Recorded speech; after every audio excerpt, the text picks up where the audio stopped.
Was versteht man unter kote Kühl und lang Bratwurst? Bratwurst und Kühl stoppen der Hunger und löschen dadurch. Löschen. Also ich täte lecker Kölsch dabei trinken. Was Bratwurst ist, das wissen wir. Aber was ist kote Kühl? Ja, mit Kühl ist meistens grüne Kappes gemeint.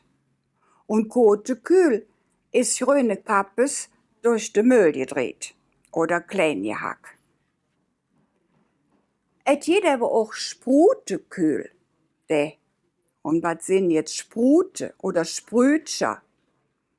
Das sind die kleinen Knöpfchen, die an einem langen Stängel wachsen, der 1 Meter hoch wachsen kann.